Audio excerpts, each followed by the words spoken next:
Olá, está começando mais um MPC em Foco aqui pela sua TV Cidadã, canal 35.2. No programa de hoje vamos falar sobre a edição da primeira súmula do Tribunal de Contas do Estado de Alagoas. O instrumento foi sugerido pelo Ministério Público de Contas. E para falar sobre o assunto, convidamos o Procurador de Contas, Ricardo Schneider, e o Conselheiro Rodrigo Siqueira Cavalcante. Obrigada pela presença, sejam bem-vindos ao nosso programa. Eu agradeço o convite mais uma vez, Andresa, por poder estar aqui falando um pouco da nossa atuação e acompanhado do conselheiro Rodrigo aqui para dar esses esclarecimentos. Bem-vindas. Para mim também é um prazer, Andressa, estar aqui nesse programa, participando com vocês, um programa destinado a divulgar as ações do Ministério Público de Contas, instituição da qual me orgulho de ter participado e por 5 anos como procurador do Ministério Público de Contas. Vamos começar falando primeiro do que se trata essa súmula editada recentemente aqui pelo Tribunal de Contas. Explica para a gente, doutor Ricardo, por favor. Essa súmula, ela corresponde à consolidação do entendimento do Tribunal de Contas, depois de vários julgados que nós tivemos aqui na Corte, que tratavam da prescrição em relação à atuação punitiva do Tribunal.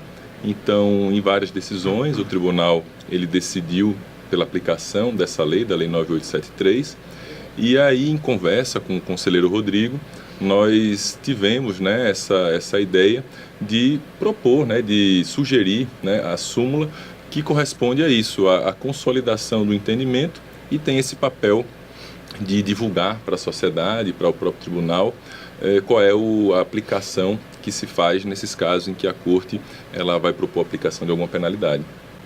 A súmula, então, se trata sobre o prazo de prescrição das penalidades. É isso, doutor Rodrigo?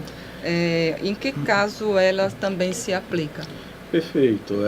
A súmula ela representa um pequeno avanço institucional para o Tribunal de Contas, e esse avanço ele veio impulsionado por uma ação do Ministério Público de Contas, da qual nós encampamos como algo que podia realmente trazer uma consolidação de entendimento e, por consequência, uma segurança jurídica maior, não apenas para nós que aplicamos o direito no colegiado, mas para todos os jurisdicionados. Ela está longe de representar um instrumento de impunidade, mas, na verdade, ela significa uma necessidade do tribunal se empenhar cada vez mais para atuar de forma concomitante, responsabilizando os gestores e podendo proferir decisões que sejam úteis à sociedade na contemporaneidade. Tá? Com a edição dessa súmula, qual é o prazo hoje adotado pelo Tribunal de Contas?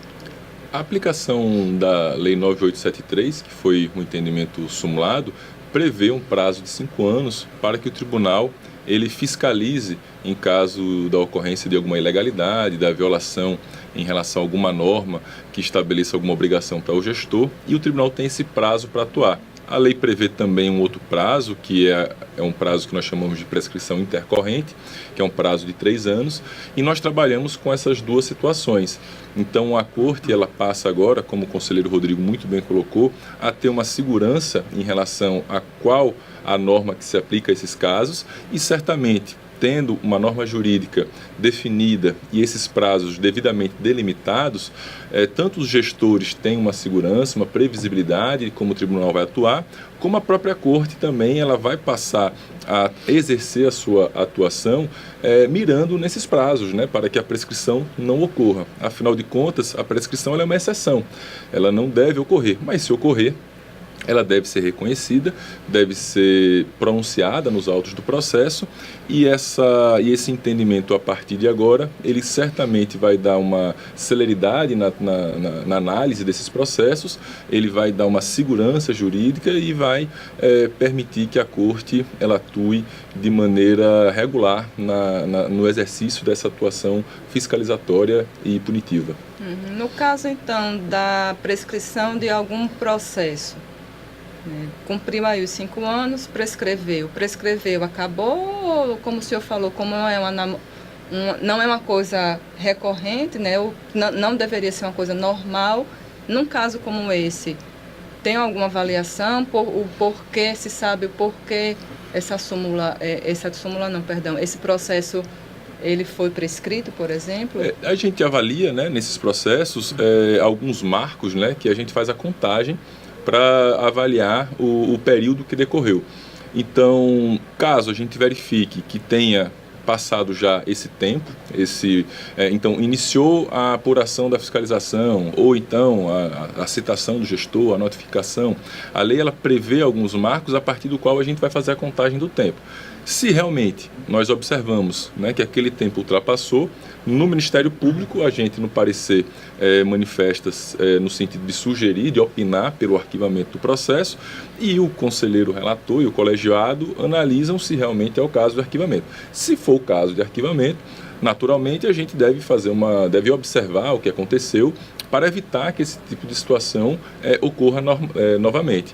Mas é também importante considerar que nesses casos em que se passou já bastante tempo, não adianta também querer aplicar essas penalidades, porque a tempestividade, a atuação concomitante da Corte, ela é muito importante.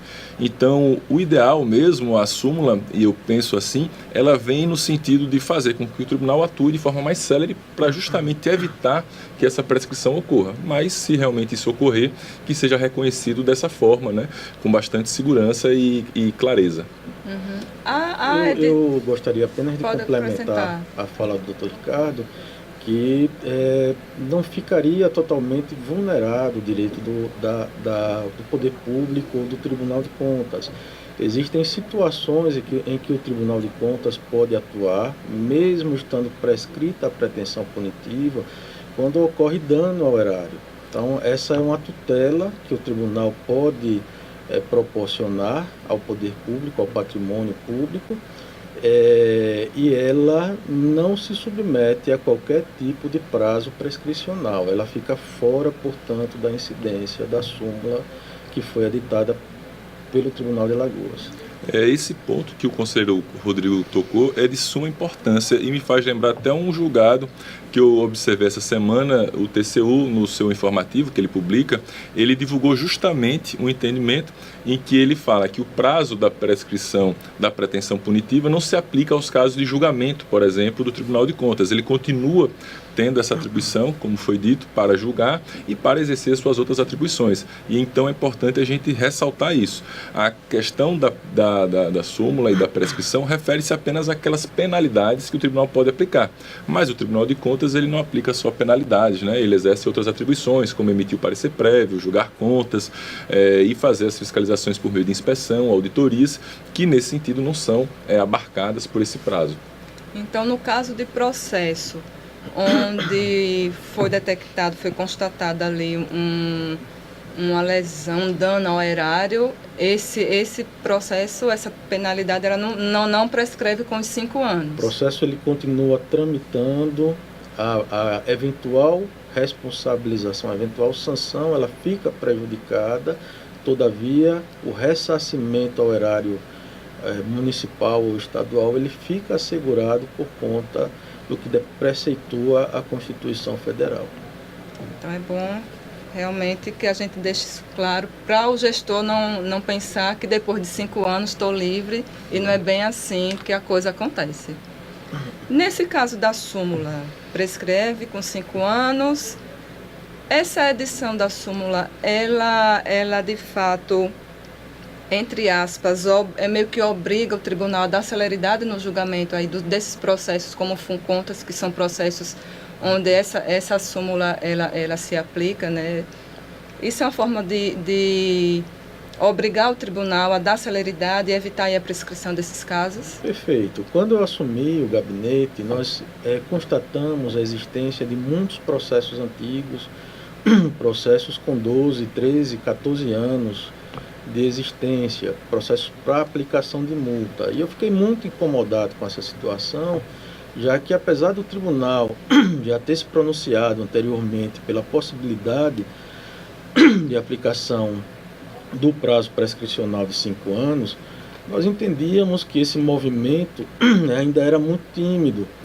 Razão pela qual nós passamos a pautar muitos processos com essa finalidade de provocar uma discussão ainda maior.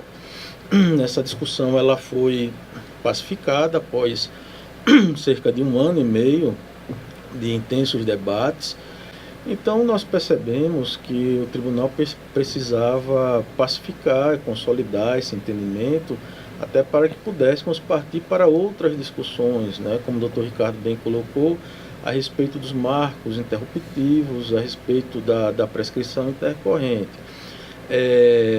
Obviamente que a consolidação desse entendimento gera para o tribunal uma pressão no sentido de mobilizar a sua máquina administrativa em atuar de forma concomitante, de atuar de forma atual aos acontecimentos, aos atos de gestão que são praticados pelo poder público. Essa edição dessa primeira súmula em 71 anos de tribunal, ela abre precedentes para a edição de novas súmulas? Ela abre sim, e inclusive até interessante e oportuno a gente comentar, né, conselheiro Rodrigo, que o tribunal recentemente ele implantou uma comissão permanente de jurisprudência, da qual o conselheiro Rodrigo é o presidente, e certamente, não só pela comissão, mas pelos conselheiros e todos que atuam no tribunal, a partir desse primeiro momento, nós teremos a oportunidade de aprovar, a Corte terá a oportunidade de aprovar outras súmulas que vão manifestar o entendimento do tribunal em outros temas. Então, por exemplo, em relação a licitações, em relação a contratos, inúmeros contratos são celebrados, né, diuturnamente no Estado, nos municípios, que estão sob a fiscalização do tribunal. Quando o Tribunal de Contas ele firma um entendimento em relação a uma determinada matéria nessa seara, é muito importante que isso seja divulgado, que isso seja apresentado para os gestores e para que o próprio tribunal também ele passe a observar esse entendimento, né, para que não haja decisões diferentes para situações idênticas. Então eu creio que a partir de agora nós teremos um cenário favorável à aprovação de outros enunciados a partir do momento que nós identificarmos a consolidação desses entendimentos, inclusive no âmbito dessa comissão que foi formada recentemente, que está no início dos seus trabalhos e que terá esse papel, dentre várias atribuições, também de observar e acompanhar a jurisprudência da Corte. O que essa súmula representa para o tribunal, para a sociedade como um todo? Eu acho que essa súmula tem um simbolismo muito importante no sentido de envolver a todos os servidores do Tribunal de Contas, todos os membros do Tribunal de Contas, no caminho de uma modernização, de um aprimoramento, né, no caminho, como já amplamente falado, de uma transformação no modo de se fazer a fiscalização. Nós temos hoje uma fiscalização eminentemente burocrática que não apresenta um resultado efetivo para a sociedade. Nós precisamos fazer uma fiscalização mais gerencial, uma fiscalização que possa, de fato, transformar e mudar os problemas que existem no poder público, né? Então, dessa forma, todos nós pensamos e, dessa forma, nós estamos engajados em poder prestar uma tutela jurisdicional que traga alguma utilidade para aquela comunidade local. Okay, senhor, a gente está finalizando o programa. Se vocês quiserem deixar mais alguma mensagem, fazer mais algum acréscimo, fique à vontade. Eu gostaria de registrar, né, que esse trabalho que representou, né, a aprovação da súmula foi um trabalho em conjunto, né, do Ministério Público de Contas, do Tribunal de Contas, né, com o conselheiro Rodrigo, os senhores conselheiros que aprovaram o entendimento, e isso daí representa que a união dos esforços, ele faz com que o tribunal se fortaleça, e eu acho isso muito importante. Também gostaria de registrar, como foi bem colocado, que é uma satisfação muito grande poder contar com a presença do conselheiro Rodrigo Rodrigo, que é egresso do Ministério Público de Contas, né, que trabalhou com a gente lá por tanto tempo e que muito nos honra de estar lá no colegiado, né, representando o Ministério Público de Contas e contribuindo, né, com a sua competência para essas atividades. Então, gostaria de registrar, né, esses fatos que eu acho que são muito importantes e me colocar à disposição, como sempre, para sempre dar satisfação à sociedade em relação à nossa atuação. Muito obrigado. Conselheiro Rodrigo, que ocupou a vaga do Ministério Público no Pleno do Tribunal de Contas. Exatamente. Eu gostaria de parabenizar a iniciativa do Ministério Público de Contas e convidar toda a sociedade a participar ativamente do controle social, apontando as falhas que existem, pois somente ela, que está lá na ponta, né, recebendo serviço público, tem muito mais condições e autoridade para apontar as falhas que elas mesmo sentem na prestação desse serviço público. E tanto o Tribunal quanto o Ministério Público de Contas estão sempre de portas abertas aí, existem outros canais, vários canais de comunicação com a sociedade para receber essas demandas da população. Eu agradeço a presença de vocês aqui no nosso programa e até uma próxima oportunidade. O MPC em Foco desta semana termina por aqui. Acompanhe também o Ministério Público nas redes sociais, Facebook, Instagram e Twitter e também no nosso site www.mpc.al.gov.br. Até mais!